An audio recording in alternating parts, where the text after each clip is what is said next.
Article 127, Promise. Canon 2279. A promise is a manifestation of intention to act or refrain from acting in a specific manner. Canon 2280. The word promise originates from the 16th century, meaning an oath or vow given for some consideration. It is derived from two Latin words pro, meaning in front of, on behalf of, instead of, in return for or according to, and missum, meaning to send, dispatch, throw, hurl, dismiss, emit, utter, bestow or send word. Hence promise literally means to emit or utter, a vow or oath, word in return for some consideration. Canon 2281. There are three forms of promise, reflecting the three forms of consensus and consent, being implied, expressed, and sacred. An implied promise is the most common form made when signing documents associated with a unilateral consensus instrument or application, whereby such documents presume the signature of the applicant is also as promise, sometimes argued as enforced by some expression that the applicant comprehends their obligations as a promise, and 2. An express promise is one whereby the promisor clearly vocalize their promise to the other parties, with necessarily swearing a sacred oath in addition to any signature, and 3. A sacred promise is defined as a formal oath or affirmation expressed before two or more witnesses, memorialized in writing, whereby a consensus to perform certain duties in exchange for some consideration of value is attested as true and binding. Canon 2282. The most solemn promise is a sacred promise, as it is made not only before all present, but to the divine Creator, usually as part of investiture into office. Canon 2283. A promise such as an implied promise that is not expressed vocally before two or more witnesses, and then duly recorded, may by lawful excuse be rescinded or modified. Article 128, Surety. Canon 2284. Surety is when a person undertakes some specific responsibility on behalf of another who remains primarily liable. Hence, surety is one who makes themselves liable for the default or miscarriage of another, or for the performance of some action on their part, such as the payment of debt, appearance at trial, or underwriting of bond. Canon 2285. Excluding a mistake of fact, or some deliberate deception or fraud, when a man or woman acts or engages with another through a fictional person, they automatically assume surety for that person, even if they have no rights concerning that person. Canon 2286. No man or woman may be forced to act as surety to a particular person or trust, especially when the executor, trustee, or owner of that trust may have acted deceptively and dishonorably in failing full disclosure of attached rights and obligations. Canon 2287. When any official person, executor, or trustee acts in a deliberately deceptive and dishonorable manner in order to compel a man or woman to act as surety for a person, all debts and liabilities for that person automatically are assumed by the official, including consent for any punitive action, including the charging of criminal offenses and expulsion from office. Canon 2288. When any official person, executor, or trustee acts in a deliberately deceptive and dishonorable manner in order to compel a man or woman to act as surety for a person, any ordinances, orders, or punishments are automatically unlawful, having no validity or effect. An official charged with unlawful orders or punishments may not claim any form of immunity. Canon 2289. Excluding deliberate fraud or deception, a man or woman cannot extinguish their surety for a person until any debts and liabilities are paid, unless the person is an inferior person. In such a case, the man and woman must give proper notice of non-consent as surety, and for all debts and liabilities to be returned to the executor or their appointed trustees of the inferior person for payment. Canon 2290. No inferior juridic person has the right to deny the recording and use of a higher form of person by any man or woman as surety in replacement for a lesser and inferior person. Article 129, Performance. Canon 2291. Performance is an action itself or its completion as stipulated and required under some form of consensus.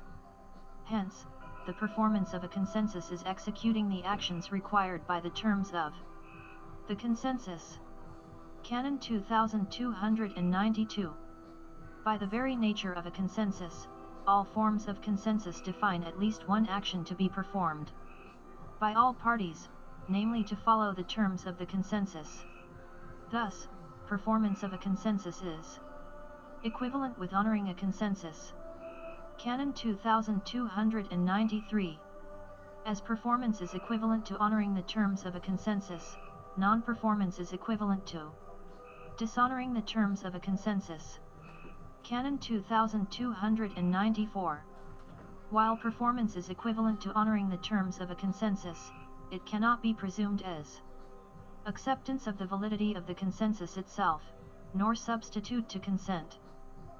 Article 130, Remedy.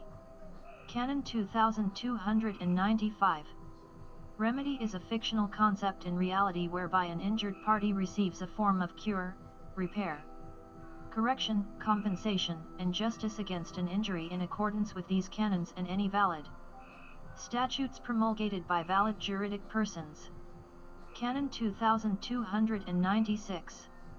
The damage, loss, violation, or hurt to a physical object or concept under natural law itself does not automatically warrant remedy, as remedy requires the pre-existence of a fictional framework under positive law prohibiting certain actions, an injured form, an accused form in a lawful ordinance against the accused. Canon 2297. All positive law is by definition imperfect as it is made by men and women. Therefore, all positive law requires remedy to offset its imperfect nature. Canon 2298. Failure to make public, easily obtainable, clear, and concise the existence of remedy and how it may be exercised is the same as if no valid remedy exists at all. Canon 2299. The deliberate use of obscure or multiple meaning terms or the failure to express in simple language the function and process of a particular remedy is the same as if no valid remedy exists at all. Canon 2300. The absence of valid remedy as part of any positive law negates its validity and renders such a law null and void from the beginning. Canon 2301. All consensus requires valid remedy. Therefore, the absence of valid remedy negates the validity and enforceability of the particular consensus. Canon 2302. Any decree, prescript, rescript, or ordinance that is not in accordance with these canons concerning remedy is not a valid statute, nor law but a false edict and therefore null and void from the beginning. 4.4 Consensus Instrument. Article 131, Instrument. Canon 2303. An instrument is a formal or legal document in writing memorializing some expressed consensus concerning certain past, present or future events. Canon 2304. An instrument is not a valid instrument but an inferior or false document if it is not issued in accordance to these canons. Canon 2305. An instrument may be negotiable or not negotiable. A negotiable instrument is a form of deed that creates a temporary trust granting the valid holder of the instrument either equitable or legal title to a form of property or rights based on an agreement by another party to make an unconditional promise or order for payment of a fixed amount of currency and any charges to a third party by a fixed time or on demand in the future. As the valid holder may then sell or buy and convey title of this deed without its alteration, it is called a negotiable instrument, and 2. A not negotiable instrument is a form of deed that explicitly prevents the creation of an Additional temporary trust agreement, usually through the printing of the words "not negotiable" prominently on its face. Canon 2306. Under Western Christian law, Talmudic law, and Islamic law, the ultimate property owner of all things is recognized as the divine creator. Therefore, all instruments pertaining to the conveyance of property or rights have historically required some degree of ecclesiastical authority. Canon 2307. Under Western Christian law, Talmudic law, and Islamic law, not only is the divine creator considered the ultimate owner of all things, but that all real property was conveyed as a grant to all men and women equally without fee or charge. Canon 2308. Contrary to deliberate obfuscation, from the 13th century, the primary form of instrument for the lawful conveyance of property and rights has been the indulgence, created by scrivener notaries, employed by the Roman cult and its allies. In honor of the ancient Christian doctrine of the divine creator being the owner of all things, the Roman cult claimed themselves to be trustees, also known as the Curia, and 2. In honor of the ancient promise that all real property was conveyed as a grant to all men and women equally and free of charge, indulgences could not reflect a monetary value for the transaction on the original, and 3. Instead, scrivener notaries could charge money for making copies of the original called certified extracts, and 4.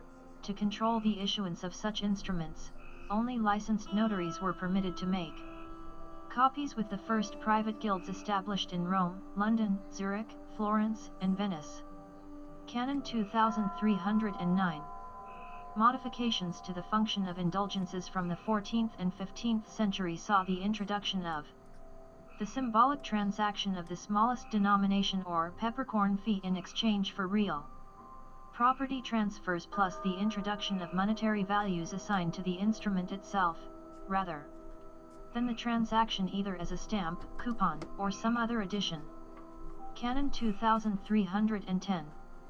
Further corruptions to indulgences in the 19th century finally converted all real property transactions into patent contracts based around registration into centrally controlled registers and promises of protection, thus ending the strict requirements of traditional and real deeds.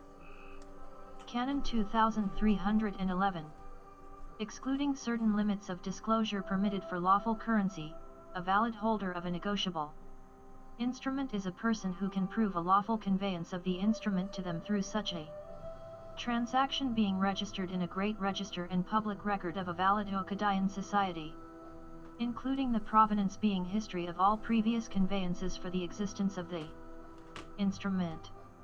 Canon 2312. Excluding certain limits of disclosure permitted for lawful currency, a person who is unable to prove lawful conveyance of a negotiable instrument to them is not entitled to be regarded as the holder or bearer, even if their name is listed on the physical document.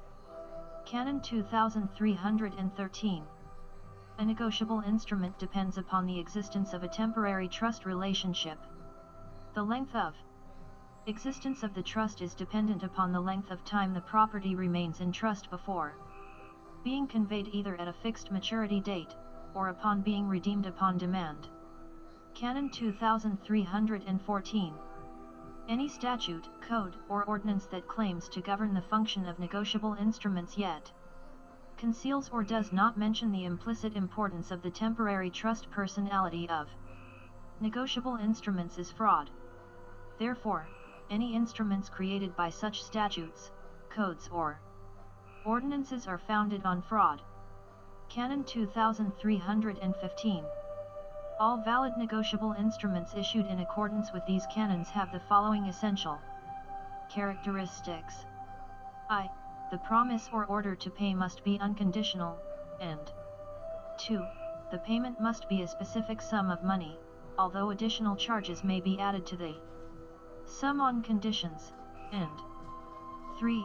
Any form of interest calculation, also known in Latin as semus or septusimus, compound interest, is strictly forbidden, and 4. The payment must be made on demand or at a definite time in the future, and v. The instrument must not require the person promising payment to perform any act other than paying the money specified, and 6. The instrument must be payable to bearer or to order. Canon 2316. When the holder of legal title of a negotiable instrument sells equitable title to another, the payment for tenancy and use shall be property called rent and not interest. Canon 2317. All currency issued using property as underwriting is as negotiable instruments. Canon 2318. Any bank, treasury, or financial institution that deliberately conceals payments under equitable title as interest or some other description instead of rent is guilty of gross fraud and immediately loses the right of legal title over any and all instruments committed through fraud. Canon 2319. When any bank, reserve bank, or treasury deliberately conceals the issuing of currency and payments under equitable title as interest or some other description instead of rent, consents by such fraud and concealment against the people that all liability shall be personally returned to the ultimate owners of the bank, then all leases shall be cancelled and all legal and equitable title shall be forfeited, including the right to remain as a central bank. Canon 2320. The two primary forms of negotiable instruments are drafts and notes. A draft is an instrument that orders a payment to be made at some future fixed date or on demand. A note is an instrument that promises a payment will be made at some future fixed date or on demand. Canon 2321. When a valid draft, negotiable instrument, is created, the person who is ordered to make payment is called the drawee and the person who signs or is identified as the one ordering the payment is called the drawer. When a drawee accepts a draft, they are then called the acceptor. Canon 2322. When a valid note, negotiable instrument, is created, the person who signs or is identified as the one promising to pay is called the maker, also known as the payer, and the person who is identified as receiving the payment is called the payee, or holder, known as the bearer. Article 132, Witness. Canon 2323. Witness is the first-hand attestation of mind of a fact, action, testimony, or evidence. The term witness also applies to the person who performs the action of being a witness. Canon 2324.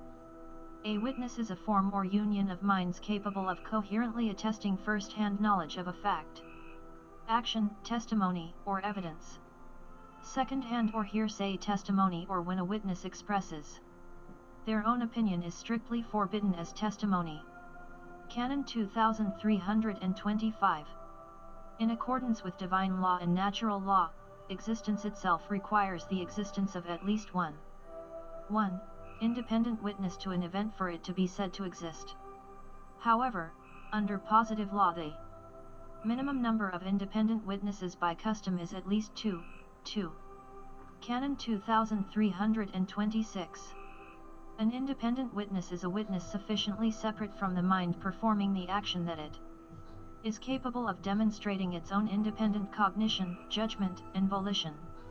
Canon 2327. In accordance with the function of divine law, natural law, and cognitive law, witness mind may be defined by the following. I. Implied consent, or lower mind, accounts for only 1. Mind but without cognition, judgment, and volition, and therefore no witness, and 2. Express consent accounts for both higher and lower mind, therefore accounts for 1 mind. Demonstrating cognition, judgment, and volition, and therefore 1 witness, and 3. Willing consent accounts for divine, higher and lower mind, therefore accounts for 2 minds. Demonstrating cognition, judgment, and volition, and therefore 2 witnesses, and Canon 2328. A person properly invested into office according to a sacred vow or oath, therefore possesses willing consent and the power and authority to act as effectively two witnesses to the attestation of any official instrument. Canon 2329. Under Roman cult law, the notary and other more senior recognized ecclesiastical office are deemed to hold the power to act effectively as two witnesses, while foreign officials not recognized or licensed are denied to possess such power. Canon 2330. In the witnessing of the memorial of valid instruments, there are two separate events that typically require witnessing. I. Primary event is the actual signing, sealing, and witnessing of the instrument that its contents are a true reflection of some past, present or future event, and 2. Secondary event is the signing, sealing, and witnessing of the primary event occurring correctly. Canon 2331. In any mutually accepted bilateral consensus, a minimum of 2 witnesses are required for each party. Canon 2332. The witnessing of documents of non-inferior persons shall be by real seal, great seal, ordinary seal, or official seal as is appropriate. The use of signature shall not be permitted. Canon 2333. When invoking status as a divine immortal spirit, all angels, saints, spirits and the divine creator are called and accept the role as witness to the attestation of fact, action, testimony, or evidence in accordance with these canons. Canon 2334. The most powerful and valid attestation of a fact, action, testimony, or evidence is when one or more instruments issued under the invocation of status as a divine immortal spirit are witnessed by it. At least 2 other men or women and such instruments are recorded by some public means as proof of service. Article 133, Seal. Canon 2335. Seal is the act of affixing a symbol to a valid document to attest its valid production, recording and registration or to bind its contents as a solemn promise or execute its contents by authority. Canon 2336. The word seal originates from the 1st millennium BCE Gaelic word seal meaning a formal binding promise usually associated with the use of property called USAID and surety called tithe. Hence, in the formation of the first sophisticated property laws of civilization, possession of property in Gaelic became known as sealake, bonded property, and a promise/surety of property was called from the beginning a erith, property promise. Canon 2337. A seal may be impressed by some device, printed or attached to a document as evidence of authenticity, confirmation, or attestation. A seal also denotes a valid binding whereby a document is enjoined to others through the seal to become one, in the case of valid statutes and ordinances. Canon 2338. Once impressed, printed, or affixed, the power and authority bestowed by a valid seal elevates or raises the status of the document according to the office of the seal and its associated registration. Therefore, the use of ornaments, wax, wafer, color, or other devices to physically raise, attach or alter the physical material of the document is immaterial to the legitimate effect of a seal. Canon 2339. There are only six valid types of seal: absolute, great, official, ordinary, inferior, and private. An absolute seal is the most powerful and highest authority of seal and signature when a man or woman uses their thumbprint in red ink to give life and personality to a document in their capacity as executor of their own true trust and general executor of the estate of their legal person, and 2. A great seal is the second highest possible seal and is the official seal of any juridic society, person or juridic public person.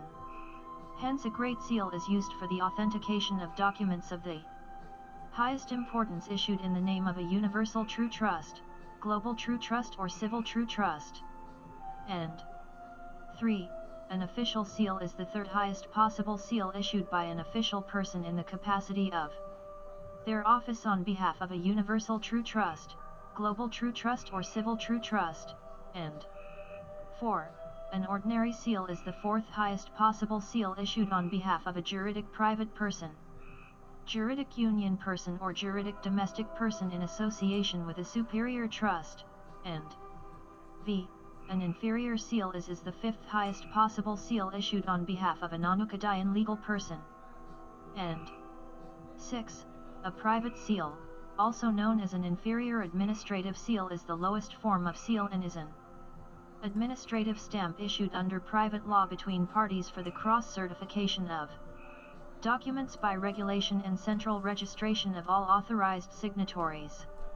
Canon 2340. An apostille is an example of a private seal whereby private Roman nations who are signatories to a private Hague Convention from 1961 have agreed to recognize and certify each of the documents of each other for legal purposes by ensuring the registration of officials who are authorized to seal documents under private international law. Canon 2341. All documents associated with the administration of property as well as the conveyance of property, such as deeds, must be properly sealed. Canon 2342. The denial of any inferior Roman person of the validity of a perfected document sealed by a superior seal is tacit and public notice that all Roman instruments are hereby null and void, having no validity in law. Article 134, Sign. Canon 2343. A sign, or signature, is the act of affixing a name, word, letter, or other identifying mark of a legal person to a valid document to attest its authenticity as witness or execute its contents by consensus or to give it effect as surety for one's own act. The word sign and signature comes from the Latin word signio/signatum, meaning to mark, stamp, print, to seal a document, to coin or mint money, to impress, designate or note. Canon 2344. A signature may be written by hand, printed, stamped, typewritten, engraved, photographed, or cut from one instrument and attached to another, and a signature lithographed on an instrument by a party is sufficient for the purpose of signing it, it being immaterial with what kind of instrument a signature is made, providing it is done through legitimate use. Canon 2345. Legitimate use of a signature is when the man or woman affixing the signature to the valid document is authorized in some verifiable manner to affix such a name, word, letter, or other identifying mark of a particular legal person. The affixing of a signature by a man or woman who does not have proper authority to do so for a particular legal person renders such a signature null and void from the beginning. Canon 2346. There are primarily two forms of signature by convention, being the executor or the trustee/beneficiary. I. The signature by executor is by custom and convention the first name only of the legal person to whom they are executor, and the letter R, including the period, for Latin regnatum, meaning to be king, rule, reign, to be supreme lord of an estate, and 2. The signature by trustee/beneficiary is by custom and convention either an X, or the full name, first name and family name, in stylized script. Canon 2347. By custom and function, when a signature is affixed to a document, it is either to bear witness to its authenticity, grant certain rights by execution, or be bound as surety to the contents of the document.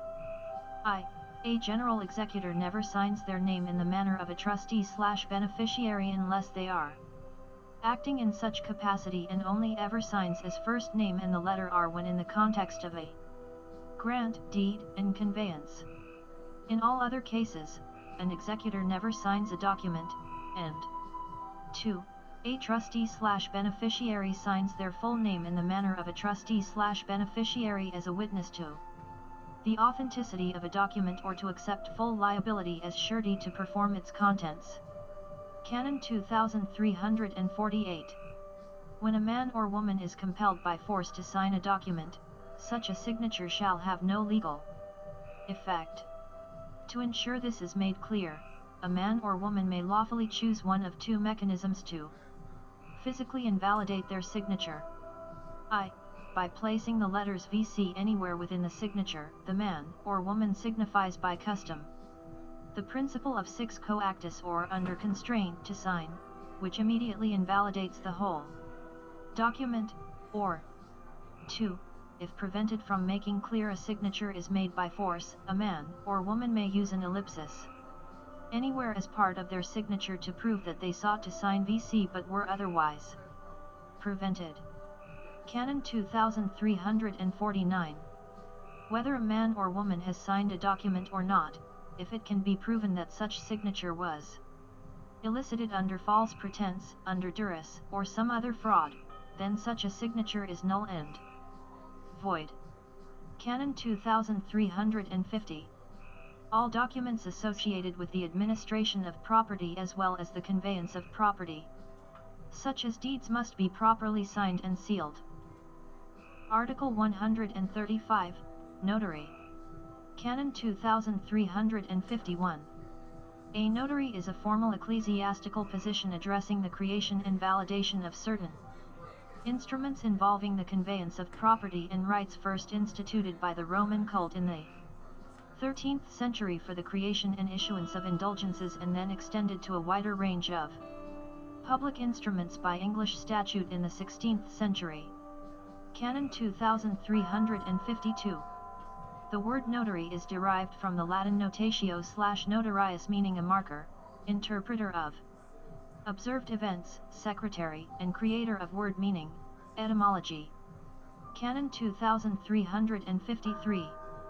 The first form of notaries were private as strictly ecclesiastical, concerning mainly the forms of indulgences from the late 13th century, and were called scrivener notaries from Latin scribo, meaning scribe, and venia, meaning indulgence.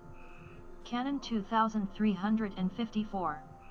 As all valid negotiable instruments in Western law are primarily derived from indulgences, scrivener notaries, and therefore the Roman cult has remained at the epicenter of the occult art of global finance since the late 13th century.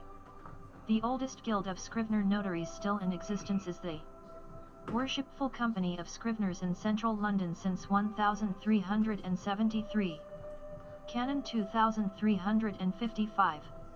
Contrary to their public counterparts, the qualities of a scrivener notary remain: I. An expert in at least two contemporary European languages, including proficiency in Latin and Ancient Greek, and 2. Strong background and sound knowledge in European and church history and canon law, and 3. Exemplary self-discipline and ecclesiastical as well as military-like devotion to one's calling. Canon 2356. The effect of the scrivener indulgence negotiable instrument system of the Roman cult was to enclose and control the creation of all valuable negotiable instruments throughout Europe and the world for several centuries. Canon 2357.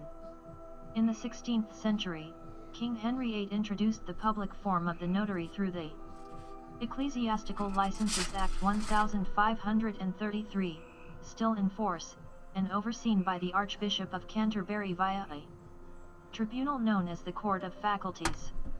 Canon 2358. The real original purpose of the notary public, introduced as a test first in England by the Venetians in the 16th century, was to repeat the enclosure and control of valuable instruments and conveyances, similar to scrivener notaries but for the conveyance of real property.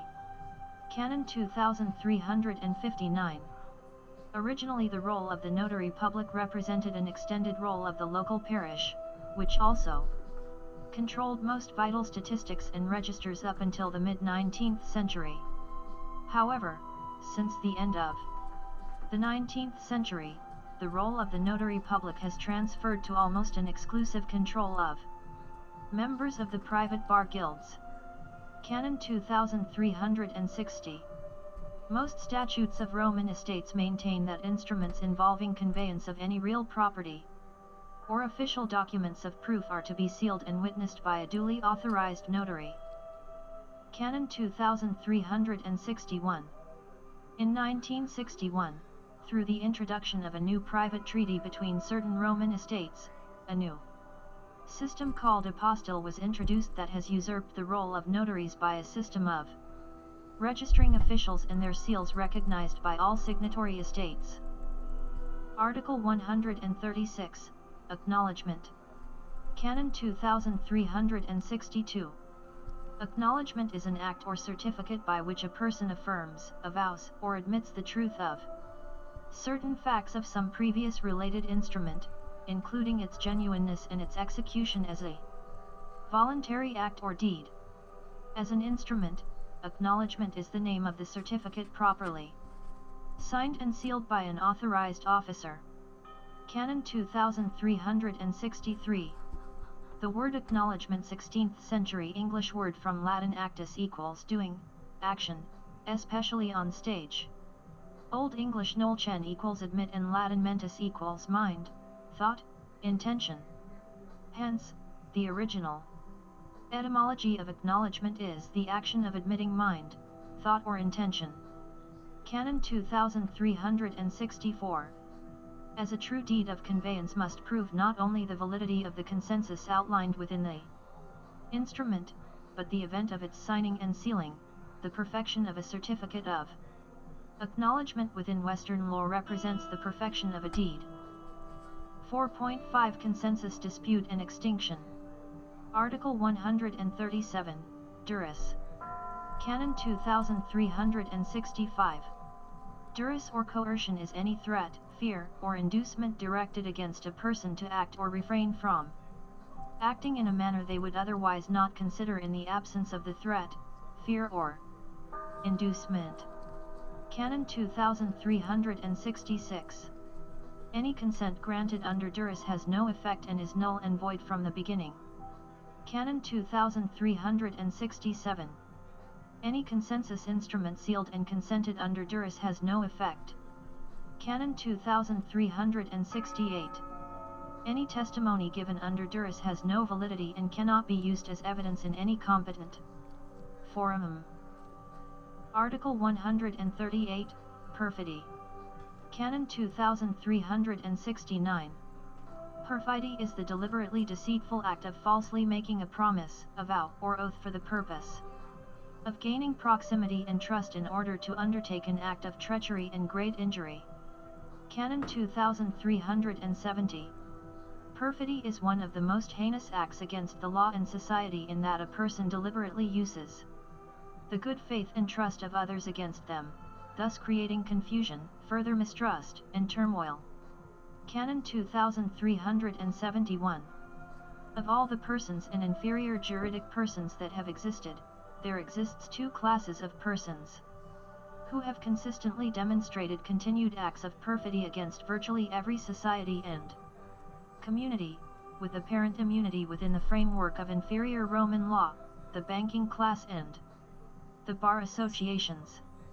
Canon 2372. The banking class of families sharing a long history of creating, owning, and controlling financial institutions are the single greatest source of acts of perfidy than every other class of professions and persons combined, excluding the bar associations. As a result, this banking class sharing common ancestry and cultural heritage have been responsible for more wars, genocides, recessions, depressions and global misery than all the worst dictators of history. Canon 2373. Second to the banking class of families, the bar association is the second greatest source of acts of perfidy, usually working closely in support of the banking class. Canon 2374. In accordance with these canons and the sacred covenant Pactum de Singularis Caelum in es penalty for their historic perfidy, no person whose father, grandfather, or great-grandfather was a major shareholder of a bank is permitted to hold any position of any financial institution, nor may any of their family be involved in banking for 7 generations that follow. Canon 2375. In accordance with these canons and the Sacred Covenant Pactum de Singularis Caelum in es. Penalty for their historic perfidy, no person who is a member of a bar association is permitted to hold any position at law including judge, magistrate, barrister, attorney, lawyer, clerk, or assistant. Article 139, Default. Canon 2376. Default is the failure of a person to appear and defend an accusation, thus causing a judgment or action to be rendered against them. Canon 2377. The failure to meet an obligation of a consensus instrument is a breach, not a default.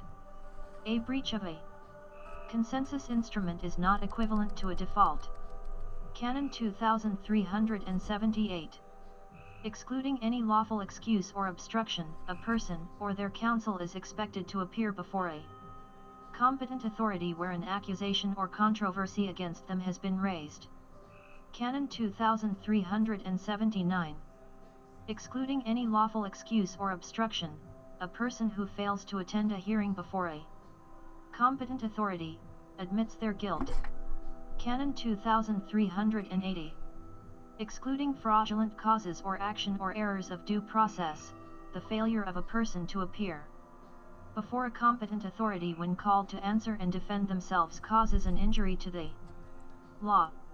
Canon 2381. When a person has caused an injury to the law and admitted their guilt through non-attendance, a competent authority may then issue an order against the person known as a default judgment, compelling the person to perform the obligations of the order. Canon 2382.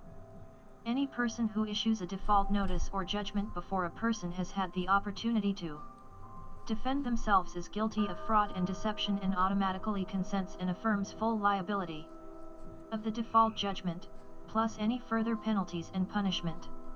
Canon 2383. A default notice or judgment can never be issued unless a person has been given the fair right and notice to defend themselves before a competent authority. Article 140, Alteration. Canon 2384. Alteration is when a material change is made in a form leading to a change in condition, status or its nature. Canon 2385. A material change is a deliberate action capable of being identified and proven as an alteration to an original form. Canon 2386. The form of a consensus instrument can never be altered without the express written permission of all the parties. Canon 2387. The alteration of a form of a consensus instrument without consent constitutes fraud. Canon 2388. The terms of a consensus instrument can never be altered without the expression written permission of all the parties. Article 141, Deviation. Canon 2389. A deviation is a fictional concept whereby a voluntary and unnecessary departure of a vessel from, or delay in, the regular and usual course of the specific voyage insured, permits the underwriters to be released from their responsibility. Canon 2390. In inferior Roman law that applies the laws of the sea upon men and women as flesh vessels, deviation is often used by underwriters to secure release via inferior Roman courts of their obligations. Canon 2391. The application of deviation to any person as a means of reducing or releasing liability by an underwriter constitutes fraud where such disclosure of techniques is not first clearly stated upon the terms of the consensus instrument.